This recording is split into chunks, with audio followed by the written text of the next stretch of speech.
അങ്ങനെ ഞാനും കണ്ടു ഗെയ്സ് എമ്പുരാൻ സിനിമ. ഇൻ്റർവെല്ലായി. ഞാൻ പുലർച്ചെ 4 മണിക്കൊക്കെ എനിക്ക് പോയിട്ട് കണ്ടതാണ്. അപ്പോൾ ചായയൊക്കെ പറഞ്ഞിട്ട് ചേട്ടൻ ഇങ്ങനെ ഒരു ആക്ഷനൊക്കെ കാണിച്ച് നിൽക്കുന്നുണ്ട്.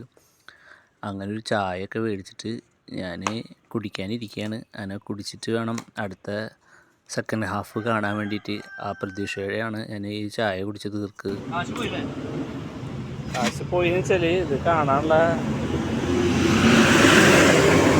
എന്തൊക്കെ ഉദ്ദേശിക്കുന്നുണ്ട്. സന്തോഷ് പണ്ഡിറ്റ് പിടിക്കുന്നത് നല്ലത്. പടം ചെലവ് കുറവ്, ലാഭം കൂടും. ആൾക്കാർക്ക് ഓരോന്നൊക്കെ ചെയ്ത് കൊടുക്കുന്നുണ്ട്, സഹായങ്ങളൊക്കെ ചെയ്ത് കൊടുക്കുന്നുണ്ട്. ഇതാണ് ഇപ്പോഴത്തെ അവസ്ഥ. ഓരോരുത്തർ പറയുന്ന ഡയലോഗുകൾ കേട്ടോ. സന്തോഷ് പണ്ഡിതിൻ്റെ റൂട്ട് പിടിച്ചാൽ മതി എന്നാണ് പറയുന്നത്. ഇത് ആൾക്കാർക്ക് ഓരോ സഹായങ്ങൾ ചെയ്യുന്നുണ്ട്. ഒടിയിലില്ല പടം ഒരിക്കലും.